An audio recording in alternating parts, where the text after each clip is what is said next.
Esse evento ele é específico, né, do Anti-Ikigai, que é um modelo que eu criei para ser o inverso ali, né, do Ikigai, e vocês vão entender o porquê que é interessante a gente analisar essa perspectiva também.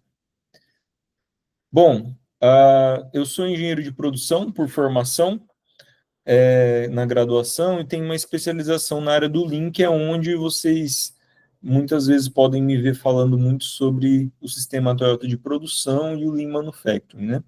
Hoje eu atendo especificamente o setor de serviço com a transformação digital de processos e também trabalhando a parte de inovação.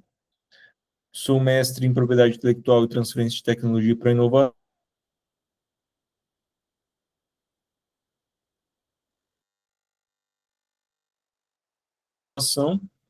e hoje eu sou reconhecido como um Miro MVP e fui reconhecido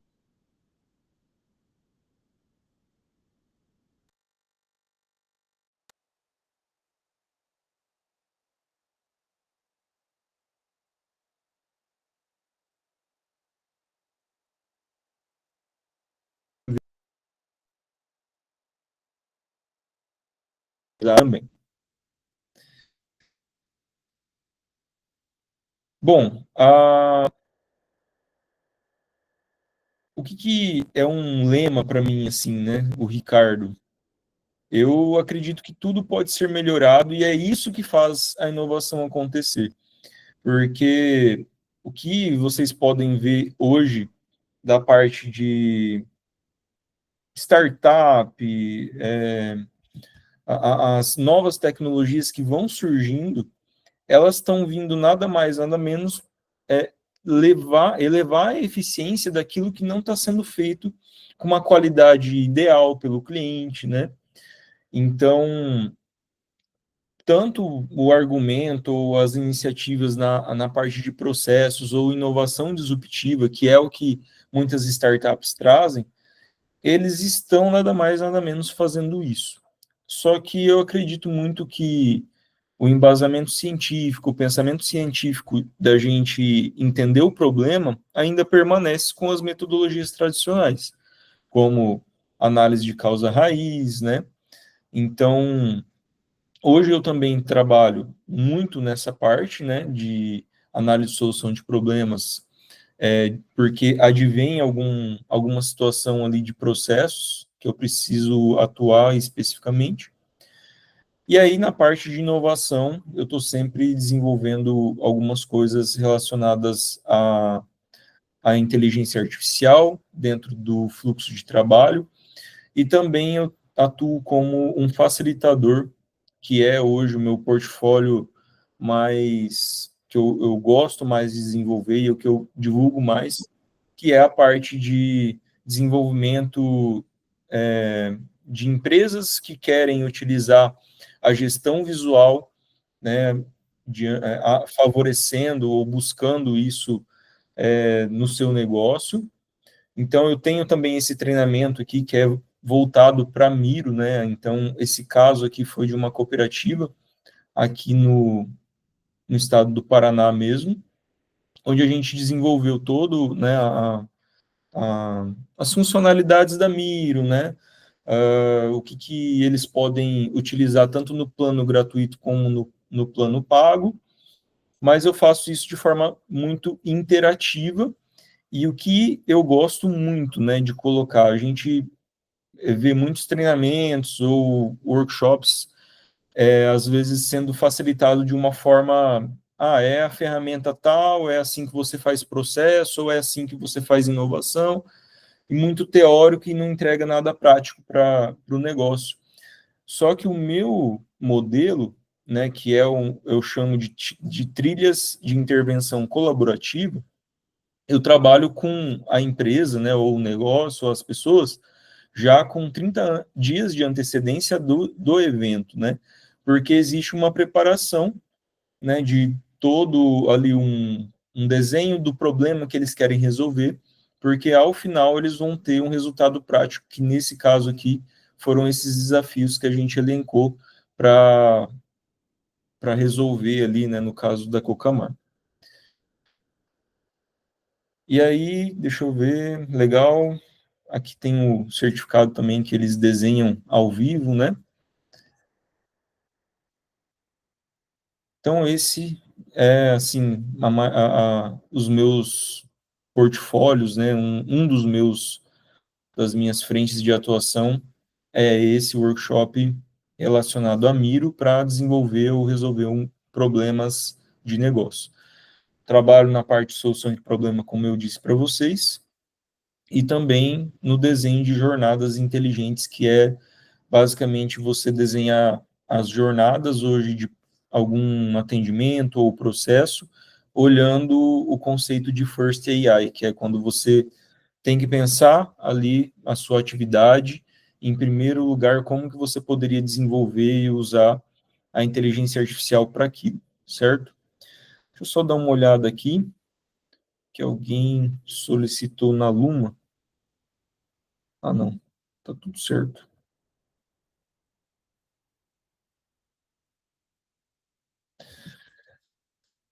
Então, por que que a gente vai falar hoje da parte do Ikigai, né? Eu queria entender de vocês, qual que é a situação que te deixa mais estressado ultimamente? Vocês conseguem apontar o celular ali para o QR Code e colaborar aqui comigo nesse momento? O que que vocês, em determinada situação, que vocês lembram, assim, que te deixou muito estressado? Ah, é ser cobrado por algo que não estava muito claro. O que que te deixa ansioso ou estressado ultimamente? Como a gente está em poucos aqui, a gente pode abrir os microfones também, não tem problema. E o porquê que eu estou falando disso, né? Tem ali algumas referências que eu vou trazer para vocês dos livros que eu utilizo, inclusive para esse tipo de apresentação, que é o do Ikigai, onde ele traz uma reflexão sobre o estresse, né? Porque o estresse parece que é algo muito negativo, mas ele deveria ser utilizado de uma outra forma, né? Ele deveria estar manifestando no nosso dia a dia de outra forma. Porque o homem das cavernas, ele estava sempre relaxado ali, né? Em vista de que hoje, na atualidade, a gente está sempre trabalhando e atento a qualquer ameaça, certo? Também ele era submetido ao estresse apenas em um momento específico ali, muito específico. Já hoje, a gente fica 24 horas conectado, verificando mensagens do celular, né, o WhatsApp. E também, na era das cavernas, existiam altas doses de cortisol e adrenalinas em momentos específicos também de ameaça, que serviam para manter o corpo saudável, né? Já hoje, a gente tem baixas doses de cortisol que são liberadas no corpo de forma contínua. Então, a falta de. Ah, aqui alguém colocou a falta de comunicação clara e intencional. Muito. É um dos maiores problemas que eu tenho hoje quando a gente trabalha a parte de processos. E o que é interessante vocês saberem por que a gente veio falar disso hoje é que eu comecei a perceber nos desenhos da parte de jornadas ou na análise de solução de problema que traziam muitas reflexões no sentido de, poxa, eu estou trabalhando hoje numa função que eu não gosto, ou eu tenho muito desalinhamento da questão da cultura organizacional com o meu chefe, enfim. Então, tudo isso leva a uma reflexão também muito do propósito, né? Do que a gente está almejando como pessoa, como um ser humano, um profissional, enfim. Sobrecarga de atividades que não trazem resultados efetivos. Legal. E aí a gente vai falar até disso agora. Por que falar sobre Ikigai, então? A gente precisa aprender. a desligar o piloto automático que a gente está vivenciando, porque o que esse contexto traz da atualidade aqui, nada mais, nada menos, é exatamente isso.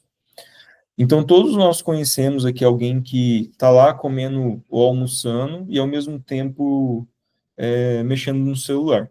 Aí, se você pergunta ali para a pessoa depois qual que era o gosto disso, né? Que você sentiu e tal, ela não sabe responder. E isso eu falo muito na parte de quando eu estou abordando sobre produtividade, processos, porque é a mudança de contexto, né? A gente vê lá naquele livro do Scrum, eu acho que era ele que trazia essa questão da mudança de contexto. Eu estou lendo um livro muito legal também, que ele é em inglês, agora eu não vou lembrar o nome dele, mas é essa questão de Kanban também, né? Era voltado para o Kanban. Quando você altera o contexto, você se perde, né? O cérebro ele vai ficando muito muito difícil de trabalhar e de entregar, né? Então, tem todo aquele delay lá dos 25 minutos que muitos livros trazem também. E, inclusive, você pode estar fazendo isso nesse momento. Então, o hype do momento é o ser mais produtivo, né? A inteligência artificial. O tio chega ali, o colega chega e fala: Olha, você já viu esse aplicativo, né?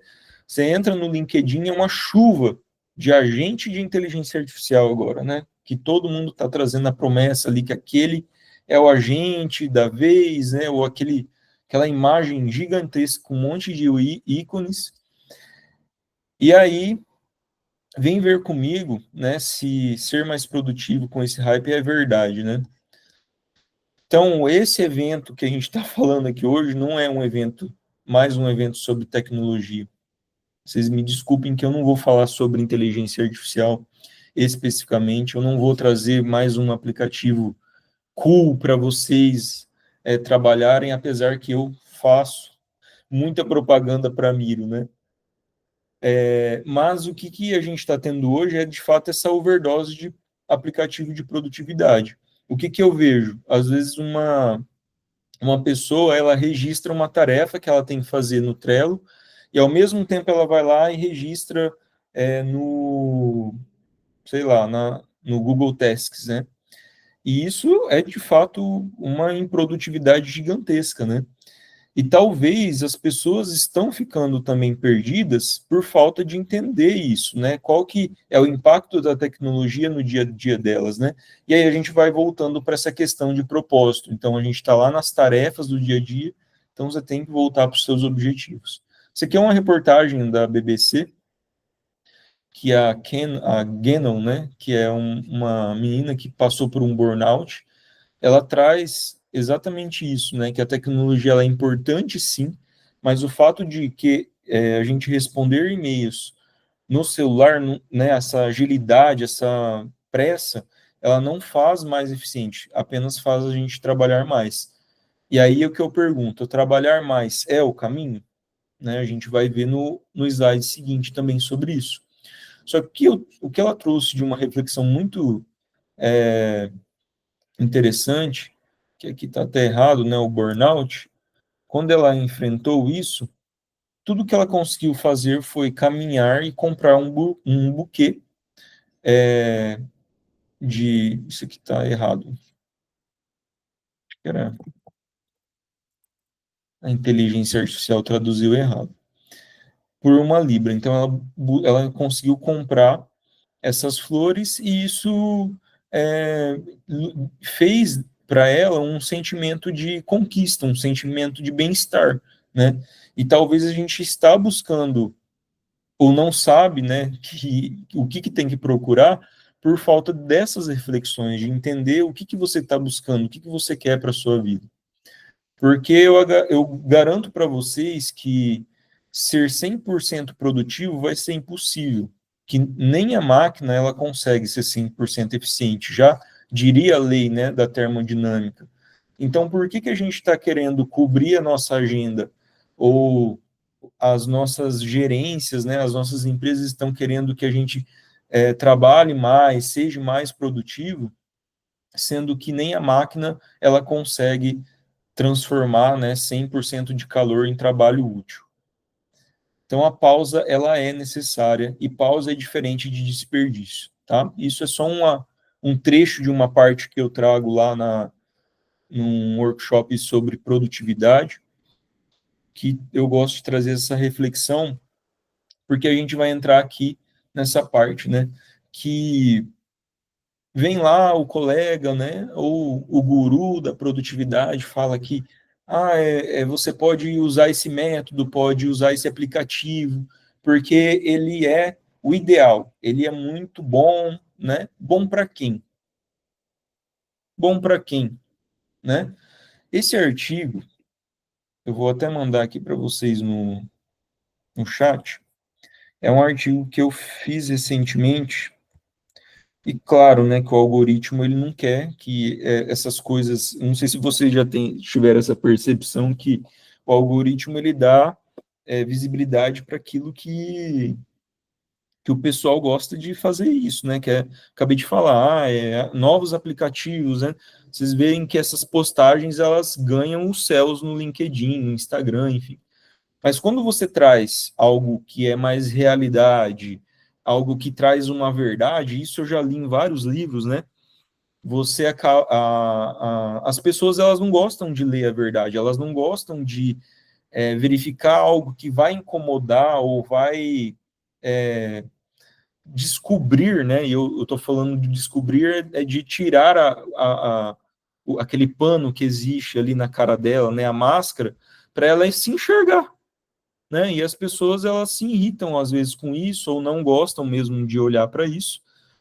Então, eu gosto muito de trabalhar com a verdade, com a realidade. Por isso que esse slide eu dedico totalmente ao contexto. Então, tenham um tempo depois, leiam esse artigo que eu publiquei, ele fala do zero, né? Porque o zero é um número muito interessante, né? Ele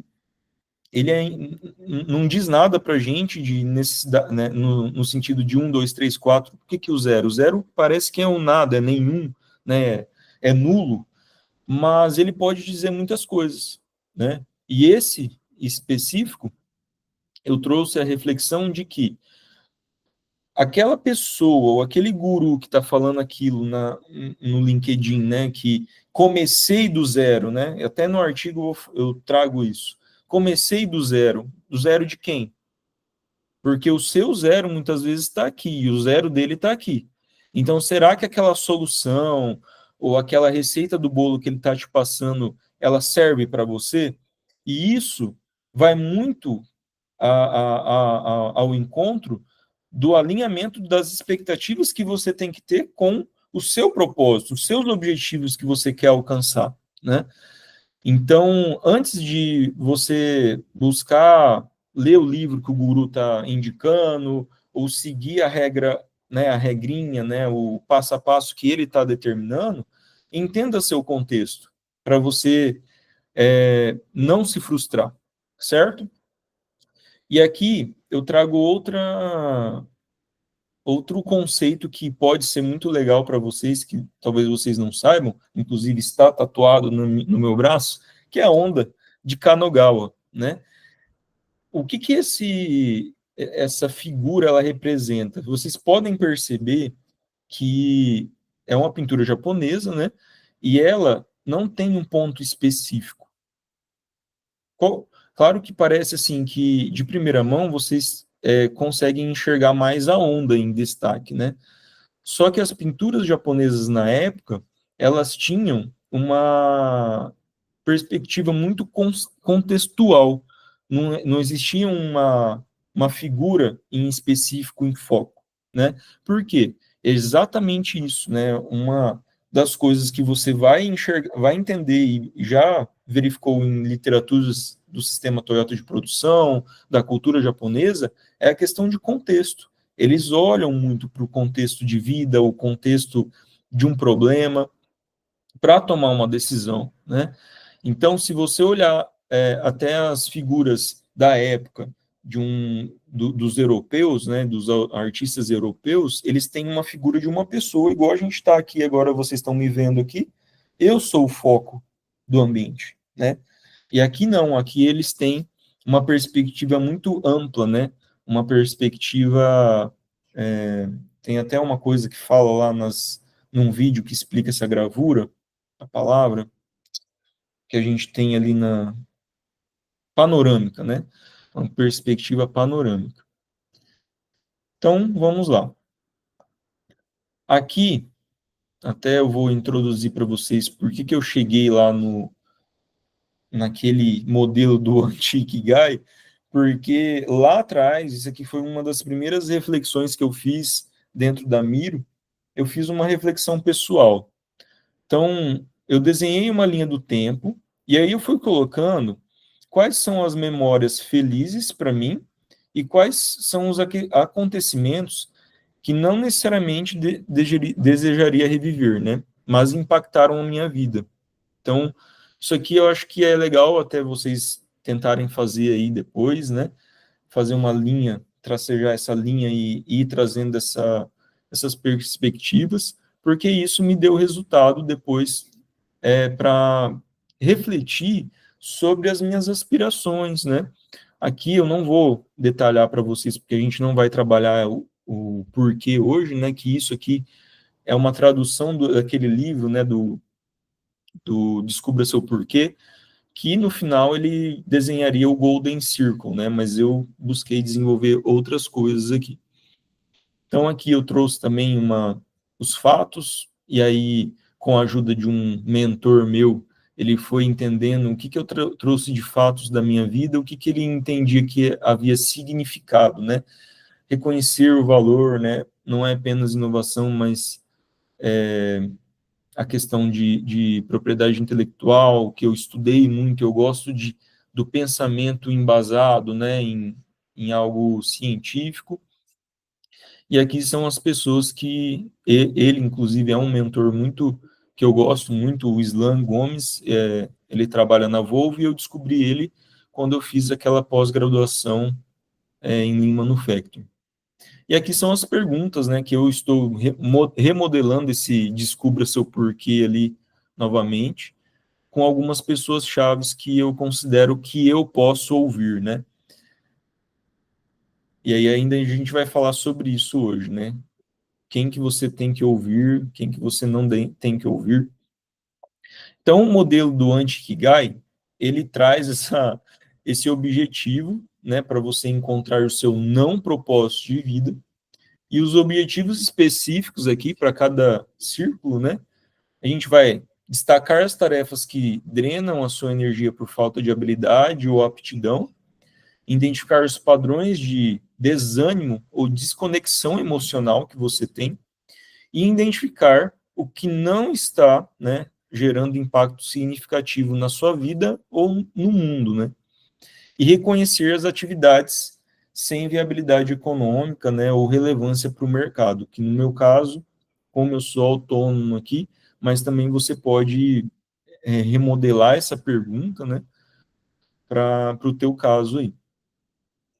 Então vamos começar sem paixão. Quais as perguntas que eu faria para você, que vocês fariam, né? Eu gostaria que vocês fariam neste momento para vocês. O que faz, né, você o que você faz hoje, na verdade, né, que não te traz alegria ou entusiasmos? Então, o que você poderia fazer para especificar essas perguntas? Quais atividades você evita iniciar, mesmo sabendo que são importantes? Então, ela pode estar indicando alguma coisa ali. Tente lembrar também de alguma situação que estava trabalhando e você se sentiu desanimada. O que você estava fazendo naquele momento, né? E quando foi a última vez que você pensou, eu preferia estar fazendo outra coisa, não queria estar aqui? E eu coloquei alguns exemplos aqui, né? Tarefas administrativas repetitivas, eu acho que até pelo meu trabalho isso me deixa muito cansado. Atividades sem criatividade e objetivo claro, né? Eu estou trazendo aqui os meus exemplos, né? Eu evito procrastinar, prospectar, na verdade, cliente para vendas, então não sou muito bom em vendas, com métodos tradicionais principalmente, eu gosto de fazer apresentações diferentes, né? Quando eu estava em um treinamento obrigatório, redundante e desnecessário para fornecer para uma instituição específica, então até isso me fez refletir não estar mais naquele lugar. E aí a gente vai para a parte da missão, né? Sem missão, neste caso do Anti-Ikigai. O que o mundo não precisa de você? Você já trabalhou em algo que no final pareceu não fazer diferença para ninguém. Qual foi essa situação? Então, registrar isso. Há algo que você faz hoje que sente que não agrega valor ao seu trabalho nem à sua vida pessoal? Qual projeto ou atividade você realizou recentemente que não impactou positivamente outras pessoas? Então, essas são as 3 reflexões que eu faria para responder essa grande pergunta. Eu respondi: trabalhar em projetos puramente técnicos e sem contato com pessoas. Não gosto, assim, de resolver um problema e, às vezes, o gestor ele quer que só ele esteja, que eu sei que muitas vezes aquilo não vai ser resolvido e eu estou perdendo meu tempo. Me preocupar demais em entregar o melhor projeto, talvez não seja necessário este a mais, né? Eu sou muito perfeccionista e isso consome a energia que talvez o simples vai entregar valor ali para as pessoas. Projetos governamentais que têm mais objetivo de marketing político do que atender a sociedade. Já trabalhei num projeto assim que fiquei muito mal com aquilo, não trabalho mais. Então, mapear isso te ajuda a entender o que é sem missão para você. Sem demanda, pelo que você não pode ser pago, né? Então, que tipo de trabalho você faz por obrigação, mas que nunca parece render financeiramente? Qual foi uma ideia ou um projeto em que você tentou monetizar, mas não teve um retorno? Você já investiu tempo ou energia em algo que o mercado claramente não valoriza? O que foi? E aí eu respondi o seguinte: entregar alto valor agregado em consultorias intermediadas por instituições que pagam mal, que me pagavam mal. Então eu trabalhava numa instituição como um fornecedor e hoje eu não trabalho mais por essas questões. Venda do template impresso, time box, então isso fez me pensar e remodelar muitos serviços, né? Isso aqui inclusive está sendo feito de outra forma. Os projetos complexos na Miro podem assustar os clientes, então isso também me fez refletir algo que não estava me gerando valor financeiramente. E aí, sem habilidade ou sem competência, não te torna incompetente, mas é aquilo que a gente tem que refletir às vezes no que a gente não é bom, né? No que vocês não são bons. E aqui ajuda a vocês refletirem. Existe alguma atividade que você faz, mas exige um esforço desproporcional para pouco resultado? Qual foi uma situação em que você tentou algo e percebeu que não era sua área de força? Quais habilidades você sente que não domina, que outras pessoas poderiam fazer melhor no seu lugar? Então, isso faz a gente, talvez, parar de dar murros em pontas de facas, né? Então, eu não tenho habilidade de criar campanhas de marketing, e apesar de saber o caminho, eu sempre recorro aos especialistas, isso me estressa um pouco também. Trabalhar em mentorias gratuitas, né, de programas, que eu era indicado pro bono, isso aqui é uma coisa que até pode vir aqui, né, ó, na questão da inviabilidade. Gosto de ajudar de forma gratuita, igual eu estou fazendo aqui com vocês hoje. Porém, eram situações assim que eu era sempre chamado para trabalhar de mentoria ali, só que daí, no caso, quando era para ser pago, eu não era o escolhido, né? Então, isso foram coisas que eu comecei a tirar do meu escopo, né? Mentorias gratuitas, inclusive para quem estava começando ali, enfim, tem muitas pessoas, ou até mesmo a própria instituição, ela pode pagar por isso, né? Para outras pessoas fazerem isso. Eu sou problemas com gestão financeira, eu não lido ali com o cliente, né? Então, eu gosto de lidar com a parte de custos de mão de obra para a gente olhar para o desperdício que a gente está economizando, né? Para entender o ROI, mas financeiro não é a minha área. Então é aqui onde eu entendo as minhas coisas que eu não tenho habilidade, né? Sem habilidade. E aí, com isso mapeado, a gente entende o que é o nosso anti-Ikigai. Não sei se faz muito sentido para vocês isso, mas são um conjunto de atividades ou áreas, né, que afasta de uma vida significativa para a gente. Então, são tarefas ou responsabilidades que você precisa eliminar da sua vida, ou objetivos, ou contatos que não fazem sentido ali. Bom, diante disso, a gente começa a entender também, né, uma coisa que eu defendo muito, vocês viram falando sobre contexto, é que nem toda dificuldade é ruim também. Alguns desafios, eles fazem parte do nosso crescimento, né? Então, às vezes é muito fácil para alguém que está numa posição privilegiada falar assim, eu não quero mais trabalhar no meu, no meu cargo da minha empresa do meu pai, eu vou construir a minha própria startup, e lá e vai usar o dinheiro do pai na startup, né? A gente sabe disso que não estou aqui medindo minha régua com esse tipo de comparação, mas existem as comparações.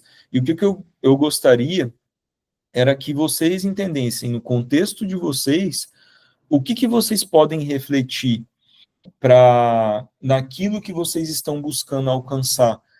É possível, sim, né? O desafio ele te fez crescer e você pensar e repensar em outras formas de trabalhar, de buscar novas aspirações, um novo local de trabalho, ou até mesmo empreender, porque os desafios eles trazem aprendizado também, né? Ainda no mesmo sentido que você passe a escolher não fazer aquilo mais, então isso é um aprendizado, né? Então, algumas perguntas reflexivas são: qual foi a dificuldade que você superou e que no final trouxe um crescimento, um aprendizado, né? Existe algo que você faz hoje que é difícil, mas que está alinhado com os seus objetivos, né, a longo prazo? Aquilo ali tá difícil para você, mas se você persistir, você vê que aquilo vai te fazer crescer, né? E como você diferencia desafios que valem a pena enfrentar daqueles que só geram desgaste, né? A gente tem pessoas que trabalham em ambientes que são tóxicos e conseguem descobrir um novo local para trabalhar, um ambiente melhor, ou até mesmo vai empreender, né? Então, entender quando aquele desafio ele está fazendo uma fase para o seu crescimento, né? É um momento que de fato te desafia para crescer, faz muito também um paralelo com aquele lugar que só está te sugando a energia, né? Ou está fazendo mal, que foi o que eu fiz nos últimos anos. Isso eu comecei a perceber que um ambiente que eu trabalhava não fazia sentido para mim, as pessoas estavam buscando outros propósitos de vida, e aí me fez refletir isso, que também fez eu acabar criando esse modelo do anti-Ikigai. Então, aqui eu coloquei, né, alguns exemplos meus. Participar de um projeto que o gestor não tinha habilidade de gestão de projetos me fez ver a importância de fazer a gestão. Então, foi um momento ruim para mim ali, porque eu ainda fui culpado por não ter não ter feito uma comunicação lá em grupo de WhatsApp. Eu odeio grupo de WhatsApp, não é uma ferramenta de comunicação, e eu fui culpado por uma falha lá. E depois eu me senti culpado, de fato, por aquilo, né? Por não ter visto a mensagem no grupo do WhatsApp. Porém, depois eu comecei a entender que a falha não era minha. Outros colegas estavam tendo problema da falta de comunicação da liderança. E, inclusive, se vocês buscaram outros literaturas, outras experiências, o líder, né, o gestor, ele tem a obrigação de que a comunicação seja efetiva e o seu liderado, né, ou a pessoa que está ali abaixo da função dele, receba a informação e ele tem que garantir que essa pessoa receba a informação. E aí, por isso que é importante você entender que também, às vezes, esse projeto que você estava, né, ou que você, sei lá, foi indiciado como um culpado, às vezes não, aquilo não era um problema seu, né? Então essas reflexões de projetos, essas reflexões de vidas que a gente veio fazendo até aqui, elas são importantes por isso. E eu fiz isso desde aqui, né, desse momento que eu não foi um momento único, né, que eu percorri toda essa parte aqui de avaliar os momentos felizes, os momentos tristes que eu tive. Isso aqui foi um outro momento da minha vida, né, uns 3 anos atrás. E agora que eu tenho ali a parte do Anti-Kigai, que eu falei, não, eu acho que isso mais pessoas podem usufruir e entender e conseguir enxergar o que eu estou enxergando, né? Porque isso faz muito sentido com as tarefas que a gente faz hoje, né? Você entender as desconexões, a irrelevância, né, e a inviabilidade, o desalento que você tem, né, nessas tarefas do dia a dia, nesses projetos que você está envolvido, né, faz você entender, escolher, né, entender e fazer escolhas do que são projetos de aprendizagem, não, isso é para o meu crescimento. Agora, se aquilo for para te diminuir, é melhor você tentar encontrar e mapear formas de buscar um outro local para você se desenvolver e prosperar. Então, por isso que a identificação do que você não quer para a sua vida, ela é muito importante também para você entender o que você quer para a sua vida, que é o Ikigai de fato, né? Então, aqui sim você encontra o seu propósito através das perguntas, né, que são padrões do método, do conceito aqui do Ikigai. O que você ama fazer, o que o mundo precisa e o que você pode ser pago para isso e também no que você é bom, né? Hoje aqui eu mapeei aí, gosto, não tem, eu gosto de preencher que, num sentido que não tenha muito viés profissional, porque somos pessoas, né? Então você tem coisas que você tem paixão para o lado pessoal também, que é você correr, né? No meu caso, isso aqui é o meu preenchido, conhecer novas culturas, né? Eu gosto de criar conteúdos sobre inovação e produtividade, eu gosto de facilitar o workshop com equipe, gosto de estar reunido aqui igual eu estou com vocês hoje, e ensinar como resolver problemas. A minha missão hoje é criar ecossistemas de inovação colaborativa, de forma colaborativa, a ajudar empresas a simplificar processos e inovar, reduzir a ansiedade gerada por novas tecnologias, que é isso que eu estou buscando fazer aqui com vocês. E a minha profissão, né, o que eu posso ser pago são as consultorias em processo de inovação, as palestras e as criação de templates e facilitações que eu faço na Miro, e a vocação, a minha organização e estruturação de ideias complexas. Eu gosto de fazer isso que vocês estão vendo aqui. A utilização de estratégica da Miro, né? A consultoria de processos e incentivar a melhoria contínua de negócios e pessoas, porque todos nós estamos hoje em contínua melhoria, né? E é isso, agora tenho aí um momento para falar com vocês